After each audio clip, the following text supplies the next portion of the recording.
ನೀವು ಯೂಟ್ಯೂಬ್ನಲ್ಲಿ ವಿಡಿಯೋ ಮಾಡ್ತೀರಾ, ಇನ್ಸ್ಟಾಗ್ರಾಮ್ನಲ್ಲಿ ರೀಲ್ಸ್ ಮಾಡ್ತೀರಾ, ನಿಮ್ಮ ವಿಡಿಯೋಗಳಿಗೆ ಲಕ್ಷ ಲಕ್ಷ ವ್ಯೂಸ್ ಬರ್ತಾ ಇದೆಯಾ?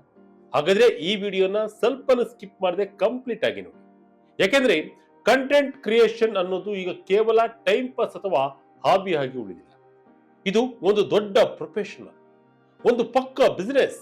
ನಿಮಗೆ ಯೂಟ್ಯೂಬ್ ನಿಂದ ಬರುವ ಆಡ್ಸೆನ್ಸ್ ನಿಂದ ಹಿಡಿದು ಬ್ರ್ಯಾಂಡ್ಸ್ ಕೊಡುವ free mobile, free holiday trip ವರೆಗೂ ಪ್ರತಿ ಒಂದರ ಮೇಲೂ ಈಗ ಇನ್ಕಮ್ ಟ್ಯಾಕ್ಸ್ ಡಿಪಾರ್ಟ್ಮೆಂಟ್ ಹದ್ದಿನ ಕಣ್ಣಿಟ್ಟಿದೆ.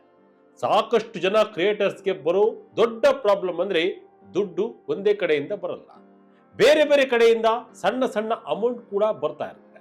ನಮಗೆ ದುಡ್ಡು ಬರ್ತಾ ಇದೆ, ನಾವ್ಯಾಕೆ ಟ್ಯಾಕ್ಸ್ ಬಗ್ಗೆ ತಲೆ ಕೆಡಿಸ್ಕೊಳ್ಬೇಕು ಅಂತ ನೀವು ಅಂದ್ಕೊಂಡ್ರೆ ಮುಂದಿನ ದಿನಗಳಲ್ಲಿ ನೀವು ದೊಡ್ಡ ಸಂಕಷ್ಟಕ್ಕೆ ಸಿಲುಕೋದು ಗ್ಯಾರಂಟಿ. ಆಗಸ್ಟ್ 31ರ ITR ಡೆಡ್ಲೈನ್ ಹತ್ತಿರ ಬರ್ತಾ ಇದೆ. ಫೈನಾನ್ಷಿಯಲ್ ಇಯರ್ 2025-26ಕ್ಕೆ ಸಂಬಂಧಪಟ್ಟಂತೆ ಯಾರೆಲ್ಲ ಅಕೌಂಟ್ಸ್ ಆಡಿಟ್ ಮಾಡಿಸುವ ಅಗತ್ಯವಿಲ್ಲವೋ ಅಂತಹ ಬಿಸಿನೆಸ್ ಅಥವಾ ಪ್ರೊಫೆಷನಲ್ ಇನ್ಕಮ್ ಇರುವ ಟ್ಯಾಕ್ಸ್ ಪೇಯರ್ಸ್ಗೆ ಇದೇ August 31 last date.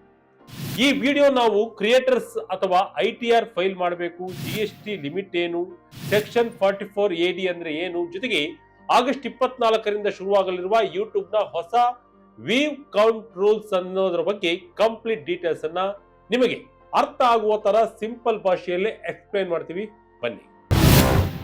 YouTube install, ದುಡ್ಡು ಟ್ಯಾಕ್ಸ್ ಫ್ರೀ ಅಲ್ಲ. ಮಲ್ಟಿಪಲ್ ಇನ್ಕಮ್ ಸ್ಟ್ರೀಮ್ಸ್ ಮೇಲೆ IT ಕಣ್ಣು. ನೋಡಿ ವೀಕ್ಷಕರೇ, ಕ್ರಿಯೇಟರ್ ಎಕಾನಮಿ ಬೆಳೆದ ಹಾಗೆ ಹಾಬಿ ಮತ್ತೆ ಪ್ರೊಫೆಷನಲ್ ನಡುವೆ ಇರುವ ಗೆರೆ ಅಳಿಸಿ ಹೋಗಿದೆ.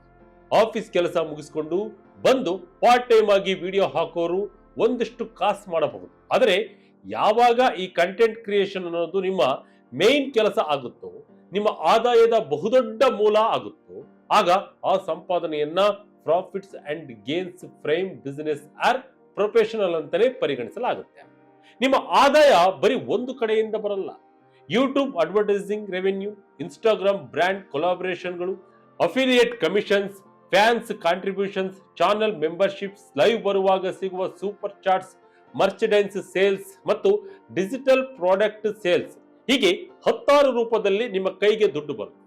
ನೀವೆಲ್ಲ ನೋಡೋಕೆ ಸಣ್ಣ ಸಣ್ಣ ಇನ್ಕಮ್ ಸ್ಟ್ರೀಮ್ ತರ ಕಾಣಬಹುದು, ಆದ್ರೆ ಇನ್ಕಮ್ ಟ್ಯಾಕ್ಸ್ ಡಿಪಾರ್ಟ್ಮೆಂಟ್ ಪ್ರಕಾರ ಇದೆಲ್ಲವೂ ಟ್ಯಾಕ್ಸ್ ಕಟ್ಟಲೇಬೇಕಾದ ಆದಾಯ. ನಿಮ್ಮ ಅಪ್ಲಿಕೇಬಲ್ ಇನ್ಕಮ್ ಟ್ಯಾಕ್ಸ್ ರೂಲ್ಸ್ ಮತ್ತು ಸ್ವ್ಯಾಬ್ ರೇಟ್ಸ್ ಪ್ರಕಾರ ಇದಕ್ಕೆ ಟ್ಯಾಕ್ಸ್ ಕ್ಯಾಲ್ಕುಲೇಟೆಡ್ ಮಾಡಲಾಗುತ್ತೆ. ಇಲ್ಲೇ ನೋಡಿ, ಬಹಳಷ್ಟು ಕ್ರಿಯೇಟರ್ಸ್ ತಪ್ಪು ಮಾಡೋದು.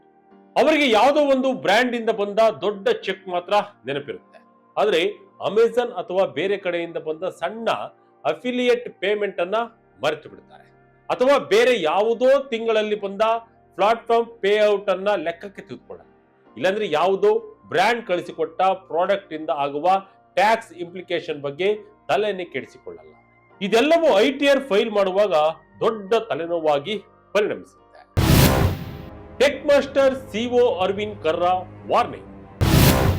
ಕಂಟೆಂಟ್ ಕ್ರಿಯೇಷನ್ ಈಗ ಒಂದು ಬಿಸಿನೆಸ್. ಈ ಬಗ್ಗೆ ಟೆಕ್ ಮಾಸ್ಟರ್ ನ ಫೌಂಡರ್ ಮತ್ತು CEO ಆಗಿರುವ ಅರವಿಂದ್ ಕರ್ರಾ ಅವರು ಬಹಳ ಕ್ಲಿಯರ್ ಆಗಿ ಹೇಳ್ತಾರೆ. ಇವತ್ತಿನ ದಿನಗಳಲ್ಲಿ ಕ್ರಿಯೇಟರ್ ಇನ್ಕಮ್ ಅನ್ನೋದು ಕೇವಲ ಒಂದು ಯೂಟ್ಯೂಬ್ ಅಡ್ಸೆನ್ಸ್ ಪೇಮೆಂಟ್ ಅಥವಾ ಒಂದು ಇನ್ಸ್ಟಾಗ್ರಾಮ್ ಬ್ರ್ಯಾಂಡ್ ಡೀಲ್ಗೆ ಮಾತ್ರ ಸೀಮಿತವಾಗಿಲ್ಲ. ಒಬ್ಬ ಕ್ರಿಯೇಟರ್ ಒಂದೇ ತಿಂಗಳಲ್ಲಿ ಅಡ್ಸೆನ್ಸ್, ಬ್ರ್ಯಾಂಡ್ ಕೊಲ್ಯಾಬ್ಸ್, ಅಫಿಲಿಯೇಟ್ ಲಿಂಕ್ಸ್ ಮತ್ತು ಪ್ಲಾಟ್ಫಾರ್ಮ್ ಪೇಔಟ್ ಸೇರಿ 4ರಿಂದ 5 ಬೇರೆ ಬೇರೆ ಆದಾಯದ ಮೂಲಗಳನ್ನ ಹೊಂದಿರ್ತಾನೆ. ಇಲ್ಲಿ ದುಡ್ಡು ಸಂಪಾದನೆ ಮಾಡೋದು ಪ್ರಾಬ್ಲಮ್ ಅಲ್ಲ, ಆ ಬಂದ ದುಡ್ಡನ್ನ ಟ್ರ್ಯಾಕ್ ಮಾಡೋದಿದೆಯಲ್ಲ ಅದು ಅಸಲಿ ಚಾಲೆಂಜ್. ಯಾಕೆಂದ್ರೆ ಬೇರೆ ಬೇರೆ ಪ್ಲಾಟ್ಫಾರ್ಮ್ಗಳು ಬೇರೆ ಬೇರೆ ಟೈಮ್ ನಲ್ಲಿ ಬೇರೆ ಬೇರೆ ಫಾರ್ಮೆಟ್ ನಲ್ಲಿ ದುಡ್ಡು ಕೊಡ್ತವೆ. ಇದರಿಂದಾಗಿ ರಿಟರ್ನ್ ಫೈಲ್ ಮಾಡುವಾಗ ಯಾವುದಾದರೂ ಒಂದು ಇನ್ಕಮ್ ಸ್ಟ್ರೀಮ್ ಮಿಸ್ ಆಗುವ ಚಾನ್ಸಸ್ ಬಹಳ ಇರುತ್ತೆ ಅಂತೆ. ಇದರಿಂದ ಎಚ್ಚರವಾಗಿರಿ. ಆದ್ರೆ ಇನ್ನು ಯಾರು ಕಂಟೆಂಟ್ ಕ್ರಿಯೇಷನ್ ಜೊತೆಗೆ ಈ ಅಕೌಂಟ್ಸ್ ಅನ್ನ ಮ್ಯಾನೇಜ್ ಮಾಡ್ತಾರೋ ಅವರಿಗೆ ಈ ಆಗಸ್ಟ್ 31ರ ಡೆಡ್ ಲೈನ್ ತುಂಬಾನೇ ಇಂಪಾರ್ಟೆಂಟ್. ಇದು ಕೇವಲ ಸಣ್ಣ ಕಾಂಪ್ಲೈನ್ಸ್ ನೋಟ್ ಅಲ್ಲ, ಇಡೀ ಎಕೋಸಿಸ್ಟಮ್ ಹೇಗೆ ಆಪರೇಟ್ ಆಗಬೇಕು ಅನ್ನೋದರ ಸೆಂಟ್ರಲ್ ಪಾಯಿಂಟ್ ಇದು. ತಜ್ಞರ ಅಡ್ವೈಸ್ ಬಹಳ ಸಿಂಪಲ್ ಆಗಿದೆ. ಅದೇನಂದ್ರೆ ಕಂಟೆಂಟ್ ಕ್ರಿಯೇಷನ್ ಅನ್ನ ಕೇವಲ ವಿಡಿಯೋ ಮಾಡೋದು ಅಂತ ಅಂದ್ಕೊಳ್ಬೇಡಿ. ಇದನ್ನ ಒಂದು ಪಕ್ಕಾ ಬಿಸಿನೆಸ್ ರೀತಿ ಟ್ರೀಟ್ ಮಾಡಿ. ನೀವು ಕರೆಕ್ಟ್ ಆಗಿ ಬುಕ್ಸ್ ಮೇಂಟೈನ್ ಮಾಡಿ, ನಿಮ್ಮ ಆದಾಯವನ್ನ ಸರಿಯಾಗಿ ಟ್ರ್ಯಾಕ್ ಮಾಡಿದ್ರೆ ಕೇವಲ ಟ್ಯಾಕ್ಸ್ ಪ್ರಾಬ್ಲಮ್ ಇಂದ ಮಾತ್ರ ಬಚಾವಾಗುವುದಿಲ್ಲ. ಭವಿಷ್ಯದಲ್ಲಿ ನೀವು ದೊಡ್ಡ ಬ್ರ್ಯಾಂಡ್ಸ್ ಜೊತೆ ಡೀಲ್ ಮಾಡುವಾಗ, ಬ್ಯಾಂಕ್ಗಳಿಂದ ಲೋನ್ ಪಡೆಯುವಾಗ ಅಥವಾ ನಿಮ್ಮ ಬಿಸಿನೆಸ್ಗೆ ಇನ್ವೆಸ್ಟರ್ಸ್ ಅನ್ನ ತರುವಾಗ ನಿಮ್ಮ ಈ ಫೈನಾನ್ಷಿಯಲ್ ರೆಕಾರ್ಡ್ಸ್ ಬಹಳ ದೊಡ್ಡ ಅಸ್ತ್ರವಾಗಿ ಕೆಲಸ ಮಾಡುತ್ತೆ. ಕ್ರಿಯೇಟರ್ಸ್ ಯಾವ ಐಟಿಆರ್ ಫೈಲ್ ಮಾಡಬೇಕು? ಐಟಿಆರ್ 3, ಐಟಿಆರ್ 4 ಮತ್ತು ಸೆಕ್ಷನ್ 44AD ಮ್ಯಾಜಿಕ್. ಈಗ ನಿಮ್ಮ ತಲೆಯಲ್ಲಿ ಒಂದು ಪ್ರಶ್ನೆ ಮೂಡಬಹುದು, ಸರಿ ಸ್ವಾಮಿ ಇದೆಲ್ಲ ಓಕೆ, ಆದ್ರೆ ನಾನು ಯಾವ ಐಟಿಆರ್ ಫಾರ್ಮ್ ಅನ್ನ ಯೂಸ್ ಮಾಡಬೇಕು ಅಂತ. ಇದಕ್ಕೆ ಉತ್ತರ ನಿಮ್ಮ ಆದಾಯದ ಸ್ಟ್ರಕ್ಚರ್ ಹೇಗಿದೆ ಅನ್ನೋದರ ಮೇಲೆ ಡಿಪೆಂಡ್ ಆಗುತ್ತೆ. ದಯವಿಟ್ಟು ಬೇರೆ ಯಾವನೋ ಇನ್ಫ್ಲೂಯೆನ್ಸರ್ ಏನೋ ಮಾಡ್ತಾ ಇದ್ದಾನೆ ಅಂತ ಬ್ಲೈಂಡ್ ಆಗಿ ಕಾಪಿ ಹೊಡೆಯೋಕೆ ದಯವಿಟ್ಟು ಹೋಗಬೇಡಿ. ಸರಿಯಾದ ಐಟಿಆರ್ ನಿಮ್ಮ ಇನ್ಕಮ್, ಬಿಸಿನೆಸ್ ಸ್ಟ್ರಕ್ಚರ್ ಮತ್ತು ಎಲಿಜಿಬಿಲಿಟಿ ಮೇಲೆ ನಿರ್ಧಾರ ಆಗುತ್ತೆ. ಬಿಸಿನೆಸ್ ಅಥವಾ ಪ್ರೊಫೆಷನಲ್ ಇನ್ಕಮ್ ಹೊಂದಿರುವ eligible tax payers presumptive taxation scheme ಅಡಿಯಲ್ಲಿ ಐಟಿಆರ್ 4 ಅನ್ನ ಬಳಸಬಹುದು. ಇದಕ್ಕೆ ಅದರದ್ದೇ ಆದ ಕಂಡೀಷನ್ಸ್ ಅಪ್ಲೈ ಆಗುತ್ತೆ. ಇನ್ನುಳಿದವರು ಐಟಿಆರ್ 3 ಫೈಲ್ ಮಾಡಬೇಕಾಗಬಹುದು. ಇನ್ಕಮ್ ಟ್ಯಾಕ್ಸ್ ಡಿಪಾರ್ಟ್ಮೆಂಟ್ ಸ್ಪಷ್ಟವಾಗಿ ಹೇಳುವ ಪ್ರಕಾರ ಯಾರೆಲ್ಲ ಐಟಿಆರ್ 1, ಐಟಿಆರ್ 2 ಅಥವಾ ಐಟಿಆರ್ 4ಗೆ ಎಲಿಜಿಬಲ್ ಇಲ್ವೋ ಅಂತಹ ಬಿಸಿನೆಸ್ ಅಥವಾ ಪ್ರೊಫೆಷನಲ್ ಇಂದ ಆದಾಯ ಗಳಿಸುವ ವ್ಯಕ್ತಿಗಳು ಮತ್ತು HUFಗಳು ಐಟಿಆರ್ 3 ಕವರ್ ಅಡಿಯಲ್ಲಿ ಬರ್ತಾರೆ. ಇಲ್ಲೊಂದು ಇಂಟ್ರೆಸ್ಟಿಂಗ್ ವಿಚಾರ ಇದೆ. ಕೆಲವು ಎಲಿಜಿಬಲ್ ಕ್ರಿಯೇಟರ್ಸ್ಗಳು ಸೆಕ್ಷನ್ 44A ಅಡಿಯಲ್ಲಿ ಬರುವ ಪ್ರಿಸಂಪ್ಟಿವ್ ಟ್ಯಾಕ್ಸೇಷನ್ ಬಗ್ಗೆಯೂ ಯೋಚನೆಯನ್ನ ಮಾಡಬಹುದು. ಈ ಸ್ಕೀಮ್ ಪ್ರಕಾರ ಎಲಿಜಿಬಲ್ ಬಿಸಿನೆಸ್ಗಳು ತಮ್ಮ ಎಲಿಜಿಬಲ್ ಡಿಜಿಟಲ್ ರಿಸಿಪ್ಟ್ಸ್ ಅನ್ನ ಕೇವಲ 6% ಪ್ರಿಸಂಪ್ಟಿವ್ ಇನ್ಕಮ್ ಆಗಿ ಡಿಕ್ಲೇರ್ ಅನ್ನ ಮಾಡಬಹುದು. ಆದರೆ ನೆನಪಿರಲಿ, ಇದು ಆ ಸೆಕ್ಷನ್ ನ ರೂಲ್ಸ್ ಮತ್ತು ಕಂಡೀಷನ್ಸ್ಗೆ ಒಳಪಟ್ಟಿರುತ್ತದೆ. ನಿಮ್ಮ ಚಾರ್ಟೆಡ್ ಅಕೌಂಟೆಂಟ್ ಹತ್ರ ಕೂತು ಮಾತನಾಡಿ ಡಿಸೈಡ್ ಮಾಡೋದು ಬೆಸ್ಟ್ ಕೆಲಸ. ಫ್ರೀ ಕ್ಯಾಮೆರಾ ಟಿಪ್ಸ್ ಸಿಕ್ಕಿದ್ರೆ ಟ್ಯಾಕ್ಸ್ ಕಟ್ಟಬೇಕಾ? GST ಮತ್ತು TDS ರೂಲ್ಸ್ ಏನು ಹೇಳುತ್ತೆ? ಕ್ರಿಯೇಟರ್ಸ್ಗೆ ಬರುವ ಇನ್ನೊಂದು ದೊಡ್ಡ ತಲೆನೋವು ಅಂದ್ರೆ ಕೇವಲ ಇನ್ಕಮ್ ಟ್ಯಾಕ್ಸ್ ಮಾತ್ರ ಅಲ್ಲ, ನಿಮ್ಮ ಆದಾಯ ಮತ್ತು ನೀವು ನೀಡುವ ಸೇವೆಗಳ ಆಧಾರದ ಮೇಲೆ ನಿಮಗೆ GST ಮತ್ತು TDS ಒಬ್ಲಿಗೇಷನ್ಸ್ ಕೂಡ ಬರಬಹುದು. ನಿಮ್ಮ ಒಟ್ಟು ವಾರ್ಷಿಕ ಟರ್ನ್ ಓವರ್ 2 ಲಕ್ಷ ರೂಪಾಯಿ ದಾಟಿದ ತಕ್ಷಣವೇ ನಿಮಗೆ GST ರಿಜಿಸ್ಟ್ರೇಷನ್ ಕಡ್ಡಾಯವಾಗಿರುತ್ತೆ. ಕೆಲವು ಸ್ಪೆಷಲ್ ಕ್ಯಾಟಗರಿ ಸ್ಟೇಟ್ಸ್ ಗಳಲ್ಲಿ ಈ ಲಿಮಿಟ್ ಕೇವಲ 10 ಲಕ್ಷ ರೂಪಾಯಿ ಇದೆ. ಅಷ್ಟೇ ಅಲ್ಲ, ನೀವು ಓವರ್ಸೀಸ್ ಕ್ಲೈಂಟ್ಗೆ ಅಂದ್ರೆ ವಿದೇಶಿ ಬ್ರಾಂಡ್ಗಳಿಗೆ ಸರ್ವಿಸ್ ಪ್ರೊವೈಡ್ ಮಾಡಿದ್ರೆ ಅದಕ್ಕೂ ಸ್ಪೆಸಿಫಿಕ್ ರೂಲ್ಸ್ ಇರುತ್ತೆ. ಇನ್ನು TDS ವಿಚಾರಕ್ಕೆ ಬರೋಣ. ನೀವು ಪ್ರೊಫೆಷನಲ್ ಸರ್ವಿಸ್ ಕೊಟ್ಟಾಗ ಬ್ರಾಂಡ್ಸ್ ಕಡೆಯಿಂದ ಬರುವ ಪೇಮೆಂಟ್ಸ್ ಒಂದು ನಿರ್ದಿಷ್ಟ ಥ್ರೆಶೋಲ್ಡ್ ದಾಟಿದ್ರೆ ಅದಕ್ಕೆ TDS ಅಟ್ರಾಕ್ಟ್ ಆಗುತ್ತೆ. ಇಲ್ಲಿ ಅತಿ ಮುಖ್ಯವಾದ ಒಂದು ಪಾಯಿಂಟ್ ಇದೆ, ಗಮನವಿಟ್ಟು ಕೇಳಿ. ಬಹಳಷ್ಟು ಕ್ರಿಯೇಟರ್ಸ್ ಬ್ರಾಂಡ್ಸ್ಗಳು ಕಳಿಸಿಕೊಡುವ ಫ್ರೀ ಮೊಬೈಲ್ ಫೋನ್, ಲ್ಯಾಪ್ಟಾಪ್, ಹೊಸ ಕ್ಯಾಮೆರಾ ಅಥವಾ ಸ್ಪಾನ್ಸರ್ಡ್ ಹಾಲಿಡೇ ಟ್ರಿಪ್ ಗಳನ್ನ ಕೇವಲ ಫ್ರೀ ಗಿಫ್ಟ್ ಅಂತ ಅಂದುಕೊಳ್ತಾರೆ. ಆದ್ರೆ ದಯವಿಟ್ಟು ಹಾಗೆ ಅಂದುಕೊಳ್ಬೇಡಿ. ಅಪ್ಲಿಕೇಬಲ್ ಕಂಡೀಷನ್ಗೆ ಒಳಪಟ್ಟು ಸೆಕ್ಷನ್ 194(6) ಪ್ರಕಾರ ರಿಸೀವ್ ಮಾಡುವ ಇಂತಹ ಬೆನಿಫಿಟ್ಸ್ ಅಥವಾ ಪ್ರೀ ಪ್ರಾಡಕ್ಟ್ಗಳ ಮೇಲೂ ಟ್ಯಾಕ್ಸ್ ಇಂಪ್ಲಿಕೇಶನ್ ಇರುತ್ತೆ. ಆ ಗಿಫ್ಟ್ಗಳನ್ನ ಕೊಟ್ಟ ಸಂದರ್ಭಗಳ ಮೇಲೆ ಆ ಟ್ಯಾಕ್ಸ್ ಟ್ರೀಟ್ಮೆಂಟ್ ಡಿಪೆಂಡ್ ಆಗಿರುತ್ತೆ. ಸೊ ನೆಕ್ಸ್ಟ್ ಟೈಮ್ ಯಾವ್ದಾದರೂ ಬ್ರ್ಯಾಂಡ್ ನಿಮಗೆ ದೊಡ್ಡ ಗಿಫ್ಟ್ ಬಾಕ್ಸ್ ಕಳಿಸಿದ್ರೆ ಅದರಲ್ಲಿ ಟ್ಯಾಕ್ಸ್ ನ ಬಿಲ್ ಕೂಡ ಅಡಗಿರಬಹುದು ಅನ್ನೋದನ್ನ ಮರಿಬೇಡಿ. ಆಗಸ್ಟ್ 24ರಿಂದ ಯೂಟ್ಯೂಬ್ ಹೊಸ ರೂಲ್ಸ್. ವ್ಯೂಸ್ ಜಾಸ್ತಿ ಆದ್ರೆ ದುಡ್ಡು ಜಾಸ್ತಿ ಆಗುತ್ತಾ? ಇದೆಲ್ಲದರ ಮಧ್ಯೆ ಯೂಟ್ಯೂಬರ್ ಕ್ರಿಯೇಟರ್ಸ್ಗೆ ಒಂದು ದೊಡ್ಡ ಅಪ್ಡೇಟ್ ಕೂಡ ಇದೆ. ಯೂಟ್ಯೂಬ್ ತನ್ನ ವಿಡಿಯೋ ವ್ಯೂಸ್ ಅನ್ನ ಕೌಂಟ್ ಮಾಡುವ ರೀತಿಯನ್ನೇ ಬದಲಾಯಿಸ್ತಾ ಇದೆ.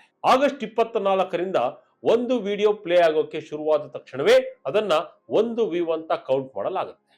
ಅಂದ್ರೆ ಇನ್ಸ್ಟಾಗ್ರಾಮ್ ಮತ್ತು ಟಿಕ್ಟಾಕ್ ಗಳಲ್ಲಿ ಹೇಗೆ ವಿಡಿಯೋ ಸ್ಟಾರ್ಟ್ ಆದ ತಕ್ಷಣ ವ್ಯೂ ಕೌಂಟ್ ಆಗುತ್ತೋ ಅದೇ ಮೆಟ್ರಿಕ್ ಅನ್ನ ಈಗ ಯೂಟ್ಯೂಬ್ ಕೂಡ ತರ್ತಾ ಇದೆ.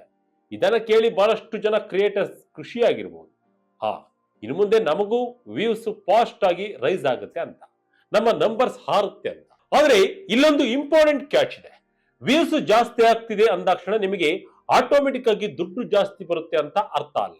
ನಿಮ್ಮ ಅರ್ನಿಂಗ್ಸ್ ಮತ್ತು ಯೂಟ್ಯೂಬ್ ಪಾರ್ಟ್ನರ್ಸ್ ಪ್ರೋಗ್ರಾಮ್ ಎಲಿಜಿಬಿಲಿಟಿಗೆ ಯೂಟ್ಯೂಬ್ ತನ್ನ ಹಳೆಯ ಎಂಗೇಜ್ಡ್ ವ್ಯೂಸ್ ಮೆಟ್ರಿಕ್ ಅನ್ನೇ ಕಂಟಿನ್ಯೂ ಮಾಡಲಿದೆ. ಅಂದ್ರೆ ಜನ ಎಷ್ಟು ಹೊತ್ತು ನಿಮ್ಮ ವಿಡಿಯೋವನ್ನು ನೋಡಿ ಎಂಗೇಜ್ ಆಗ್ತಾರೆ ಅನ್ನೋದರ ಮೇಲೆ ನಿಮ್ಮ ಆದಾಯ ನಿರ್ಧಾರವಾಗಿರುತ್ತೆ ಹೊರತು ಕೇವಲ ಕ್ಲಿಕ್ ಮಾಡಿ ಬರುವ ವ್ಯೂಸ್ ಇಂದ ಅಲ್ಲ. ಇದನ್ನು ನೀವು ಗಮನದಲ್ಲಿಟ್ಟುಕೊಳ್ಳಿ.